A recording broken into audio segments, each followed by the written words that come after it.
Bismillahirrahmanirrahim. Alhamdulillahi rabbil alamin. Wassalatu wassalamu ala al-mabu'uthi rahmatan lil alamin. Nabiyina Muhammadin wa ala alihi wa ashabihi wa man tabi'ahum bi ihsanin ila yaumiddin, amma ba'd. Alhamdulillah, kembali kita mempelajari atau diberi nikmat oleh Allah Subhanahu wa taala, nikmat kesehatan dan kesempatan untuk mempelajari bertafaqquh fid din dalam agamanya. Dan pada hal ini kita membaca Al-Arba'un An-Nawawiyah, dan insyaallah pada hari ini kita akan membaca dan memetik faidah-faidah yang disebutkan oleh An-Nawawi rahimahullahu taala dalam hadis yang ke-9 dari Arba'in An-Nawawiyah. Beliau berkata dari Abi Hurairah Abdurrahman bin Sakhar radhiyallahu anhu qala sami'tu Rasulullah sallallahu alaihi wasallam yaqul ma nahaitukum anhu fajtanibuh wa ma amartukum bihi fa'tu minhu mastata'tum fa inna ma ahlakal ladina min qablikum kathratu masailihim wa ikhtilafuhum ala anbiya'ihim, rawahul Bukhari wa Muslim. Dari sahabat Abu Hurairah, nama beliau Abdurrahman bin Sakhar radhiyallahu taala anhu, beliau berkata bahwa saya telah mendengar Rasulullah sallallahu alaihi wasallam bersabda, apa yang nahaitukum anhu fajtanibuh, apa yang kami atau saya larang kalian darinya, maka tinggalkanlah, jauhilah. Dan apa yang saya perintahkan kalian dengannya, maka lakukanlah semampu kalian. Dan tiada lain yang menjadikan binasa orang-orang sebelum kalian adalah banyaknya mereka bertanya dan ikhtilafuhum ala anbiya'ihim, dan penyelisihan mereka, tidak taatnya mereka kepada nabi-nabi mereka. Insyaallah hadis yang ada di hadapan kita ini adalah hadis yang sangat mulia, banyak faedahnya. Hadis yang ringkas namun penuh akan faedah-faedah yang semoga dengannya kita dapat mengamalkan dengan baik. Perlu diketahui bahwa hadis ini memiliki sebab. Hadis ini memiliki sebab yang disebutkan oleh alim ulama. Sebabnya adalah sebuah hadis juga yang datang dalam riwayat Muslim, tatkala Nabi sallallahu alaihi wasallam berkata, ayyuhan nas innallaha kataba alaikumul hajja fahujju, wahai manusia, sesungguhnya Allah Subhanahu wa taala kataba alaikum, telah mewajibkan bagi kalian untuk al-hajj, berhaji, maka berhajilah kalian.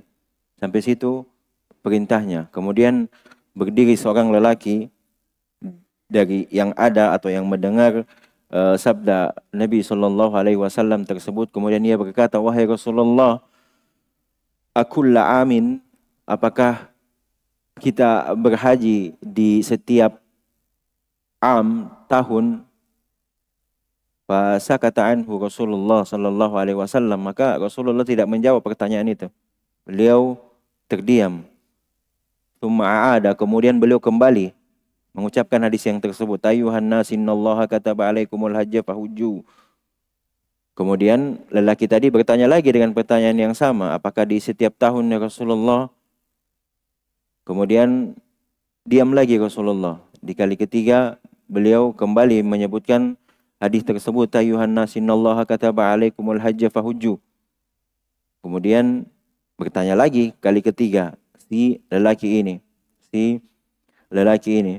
Maka Nabi sallallahu alaihi wasallam bersabda, "Lau qultu na'am lawajabat." Kalau saya bilang iya, maka akan wajib. Subhanallah, akan berat bagi kita tentunya.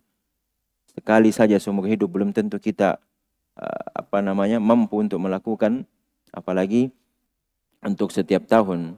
Kata Rasulullah, "Lau qultu na'am lawajabat." Kalau saya bilang iya, maka akan wajib, yaitu di setiap tahun. Wala mastata'tum, selanjutnya kata Rasulullah sallallahu alaihi wasallam, dan kalian pasti tidak akan mampu untuk melakukan hal tersebut. Berhaji di setiap tahun. Bayangkan, insyaallah umrah saja belum. Kenapa Rasulullah sallallahu alaihi wasallam mengatakan lamastata'tum, kalian tidak akan mampu? Karena dimaklumi di tengah-tengah kita bahwasanya haji, ibadah haji itu membutuhkan perjalanan yang jauh. Perjalanan yang jauh.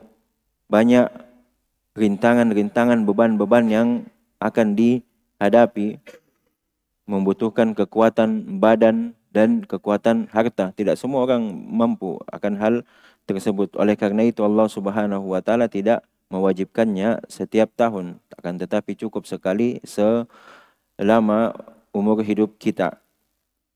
Tidak sampai situ hadis yang disebutkan Rasulullah. Selanjutnya beliau bilang, "Daruni ma taraktum."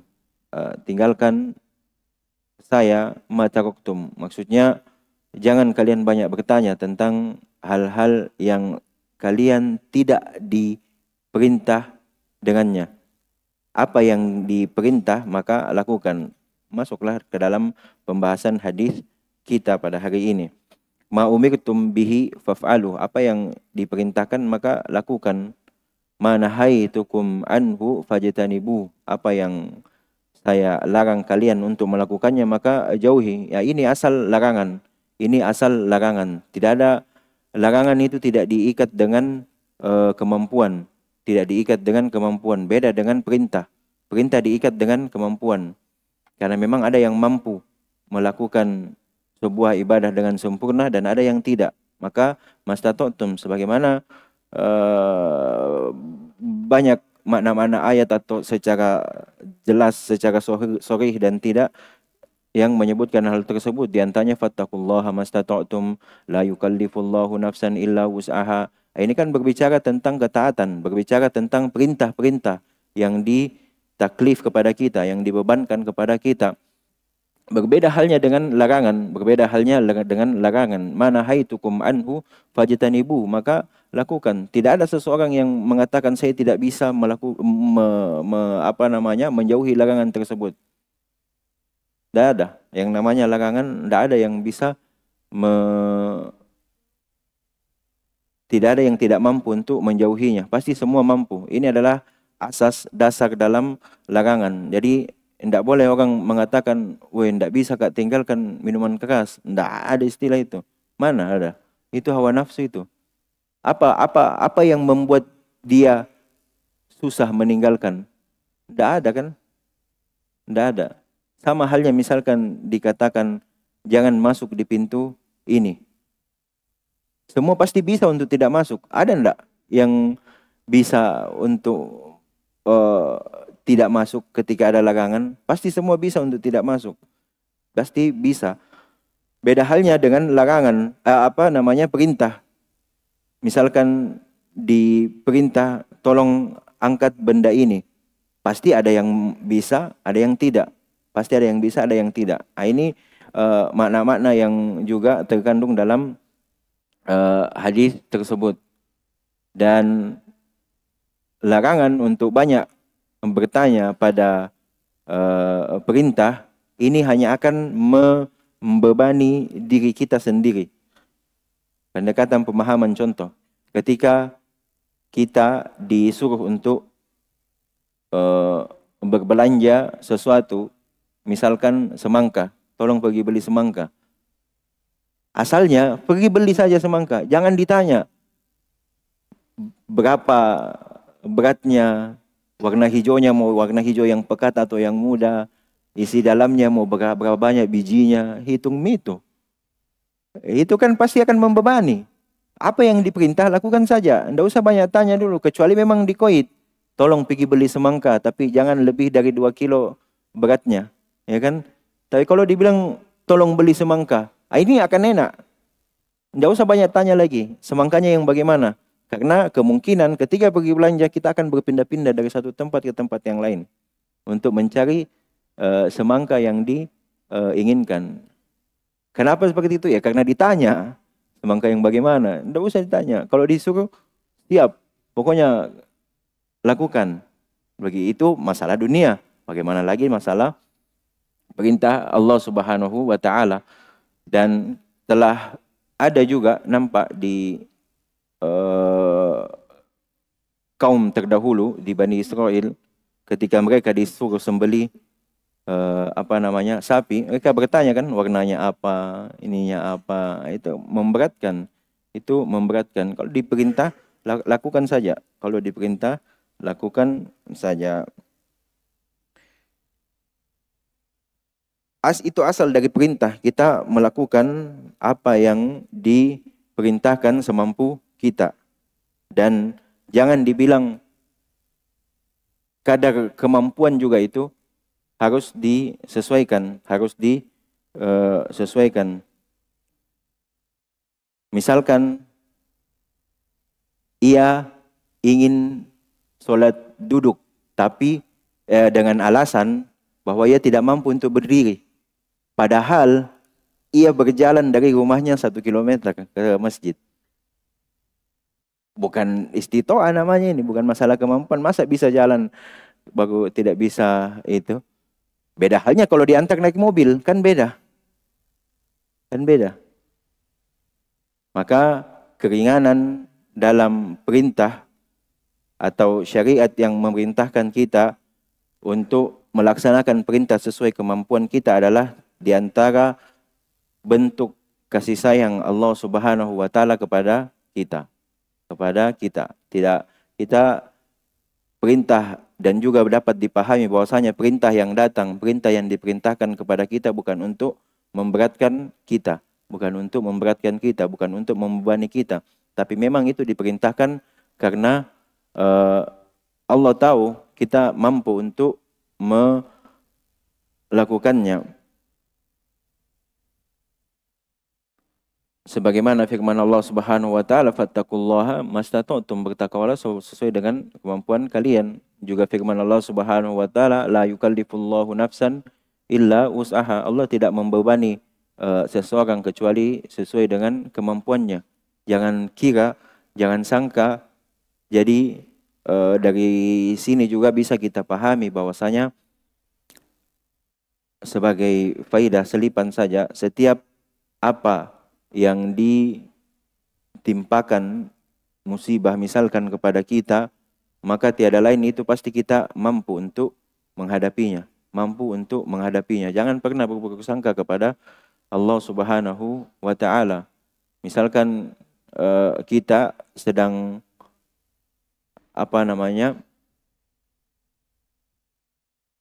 belajar, kemudian sulit memahami pelajaran, jangan disangka bahwasanya Allah tidak ingin beri saya ilmu. Subhanallah. Itu tidak pantas seorang penuntut ilmu seperti itu. Yang seharusnya dia pikirkan adalah Allah ingin lihat usaha saya. Maka harus bersungguh-sungguh dalam hal tersebut. Ini faedah selipan saja. Maka secara asalnya apa yang kita mampu untuk melakukannya untuk mendapatkan kemaslahatan agama, maka kita lakukan sesuai dengan kemampuan kita. Apa yang tidak kita mampu, maka tidak kita dibebani akan hal tersebut. Misalkan juga contoh pada zakat harta, itu kan ada nisabnya, ada nisab tersendiri. Ketika tidak sampai, maka kita tidak dibebani untuk zakat tersebut. Dan di antara yang dapat kita pahami juga dari wa ma amartukum bihi fa'tu minhu mastata'tum adalah betapa mudahnya agama ini. Tidak ada kesulitan sebenarnya dalam beragama. Pada asalnya kita saja yang malas. Tidak ada agama ini menyulitkan kita. Karena Allah sudah sebutkan, fattaqullaha mastata'tum. Dan syariat ini juga bukan untuk menyiksa dan membebani kita dengan beban-beban yang tidak kita mampu untuk menanggungnya. Adapun larangan sudah disebutkan tadi bahwasanya larangan itu pada asalnya adalah semua pasti kita mampu untuk menjauhkannya. Ibaratnya secara sederhana, larangan itu bersifat mutlak, harus ditinggalkan. Tidak ada kata sesuai dengan kemampuan. Beda halnya dengan perintah. Perintah itu berdasarkan kemampuan. Berdasarkan kemampuan. Sebagaimana yang kita ketahui, kalau tidak mampu sholat berdiri maka duduk. Tidak mampu duduk maka berbaring. Demikian juga dalam puasa. Apabila seseorang sedang sakit, maka boleh ia tidak berpuasa. Ataukah ketika seseorang sedang melakukan safar, perjalanan jauh, maka boleh ia tidak berpuasa. Demikianlah agama ini dibangun di atas kasih sayang, rahmat dari Allah Subhanahu wa ta'ala. Mana haitukum anhu fajtanibuh, berarti wajib untuk menjauhi, meninggalkan semua larangan. Kenapa? Karena at-tark itu lebih ashal, lebih mudah daripada al-fi'l. Lebih mudah meninggalkan itu daripada melakukan sebuah perintah. Maka al-fi'l, perbuatan itu diikat dengan sesuai kemampuan. Karena memang dia agak berat sedikit. Kalau ada orang yang mengatakan tidak mampu meninggalkan larangan, ketahuilah bahwa itu bukan tidak mampu, tapi ia lebih mengikuti hawa nafsunya, lebih memperhambakan dirinya kepada hawa nafsunya daripada kepada Allah Subhanahu wa ta'ala.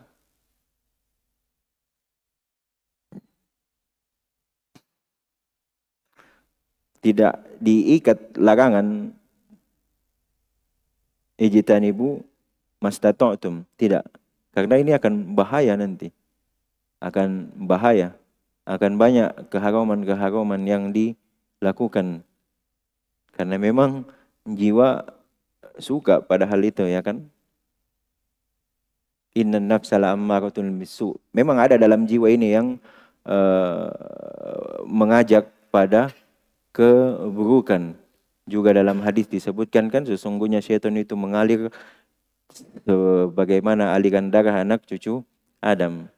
Ada memang, makanya Allah perintah untuk menjauhinya secara mutlak, bukan al-qadar istita'ah, tidak diikat dengan kemampuan. Maka setiap orang pasti mampu untuk meninggalkan segala apa yang dilarang dalam syariat ini. Kecuali ini yang ditunggu-tunggu kayaknya. Kecuali darurat. Misalkan makan bangkai. Pada asalnya kan bangkai itu dilarang kita untuk memakannya. Kan tetapi ketika kita misalkan berada di dalam hutan dan tidak ada makanan yang bisa dimakan selain itu, maka boleh pada saat itu. Ad-darurat tufidu al-mahdhurat. Tubihul mahdhurat. Membolehkan hal yang sebelumnya dilarang. Akan tetapi perlu diingat juga bahwasanya sesuai dengan di sini sesuai dengan kebutuhan, sesuai dengan kebutuhan. Kemudian itu tadi poin yang pertama, bahwasanya apa yang dilarang wajib kita tinggalkan dan apa yang diperintah maka kita laksanakan, kita lakukan sesuai dengan kemampuan. Yang kedua adalah beliau Sallallahu Alaihi Wasallam memperingatkan atau melarang dari banyak bertanya dari hal-hal yang tidak penting dalam agama. Sebagaimana yang sudah kita contohkan tadi tentang Bani Israel yang disuruh menyembelih sapi. Karena sesungguhnya apabila banyak bertanya, sudah kita isyaratkan juga tadi, itu hanya akan menghasilkan atau membawa kita pada hal-hal yang berat, hal-hal yang sulit. Dan parahnya lagi, biasanya kebanyakan bertanya, biasanya ujung-ujungnya akan meninggalkan amalan. Ia akan tidak akan mengamalkan amalan, ia akan meninggalkan ketaatan. Maka kita tidak taklif untuk banyak bertanya. Apa yang dilakukan, maka apa yang diperintahkan maka kita lakukan. Tidak usah banyak bertanya, karena banyaknya pertanyaan ini biasanya atau kebanyakannya hanya menimbulkan kesulitan-kesulitan yang pada akhirnya akan meninggalkan amalan-amalan. Waqtilafuhum ala anbiya'ihim, dan di antara sebab juga yang membinasakan orang-orang sebelum kita adalah perselisihan atau enggannya mereka untuk taat kepada nabi mereka. Mereka tidak mau patuh pada perintah, malah mereka enggan untuk bahkan melakukan hal-hal yang dilarang, dan tentu ini muncul dari kesombongan. Di antara hal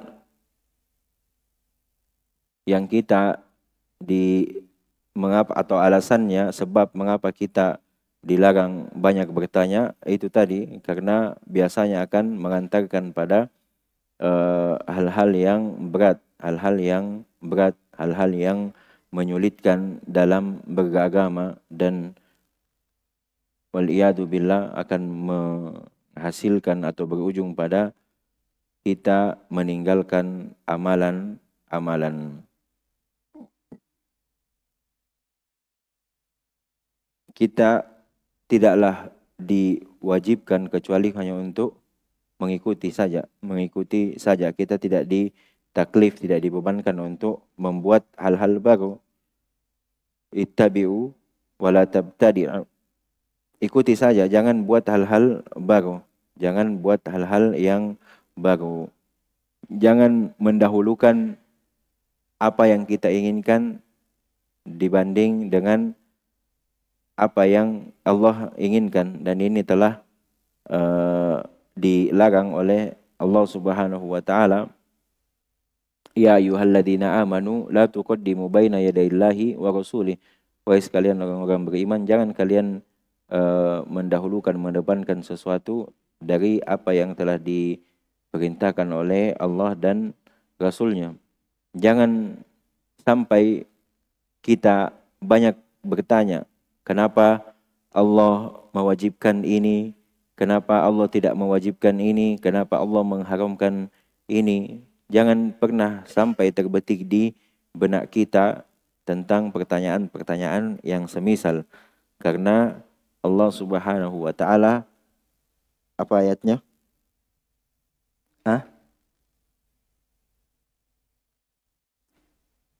La yus'al ya, amma yaf'alun, atau la tus'al. La yus'alu amma yaf'alun wa hum yus'alun. Allah itu tidak ditanyai tentang apa yang Allah Subhanahu wa taala perbuat, tapi kitalah yang akan ditanyai tentang perbuatan kita. Maka sepantasnya kita tidak terlalu banyak mempertanyakan tentang hal-hal yang sebenarnya tidak terlalu dibutuhkan dalam agama ini, dan itu insya Allah akan lebih selamat. Kenapa? Karena Nabi sendiri yang bilang, yang membinasakan kaum-kaum sebelum kalian adalah banyaknya bertanya. Berarti yang menjadi pelajaran adalah kita bisa selamat dengan sedikit bertanya. Bukan berarti tidak boleh bertanya secara mutlak ya. Yang diinginkan adalah pertanyaan-pertanyaan yang tidak penting, yang tidak begitu dibutuhkan dalam agama. Adapun pertanyaan-pertanyaan yang penting yang dibutuhkan, misalkan bagaimana sunnah ketika mengangkat tangan dalam sholat dan segala macamnya, maka itu termasuk di antara hal-hal yang dipuji dan dicintai oleh Allah Subhanahu wa taala, karena memang juga datang perintahnya, fasalu ahla dzikri in kuntum la ta'lamun. Dan itu tadi yang perlu digarisbawahi dalam hadis ini, bertanya yang diinginkan di sini adalah pertanyaan-pertanyaan yang tidak begitu penting, tidak begitu dibutuhkan dalam agama ini. Taib, saya kira itu saja dulu untuk faedah dari hadis yang ke-9 ini. Insyaallah kita akan lanjutkan di pertemuan yang akan datang. Naktafi bihadzal qadar. Subhanakallahumma wa bihamdik, asyhadu an la ilaha illa anta, astaghfiruka wa atubu ilaik. Alhamdulillahirabbil alamin.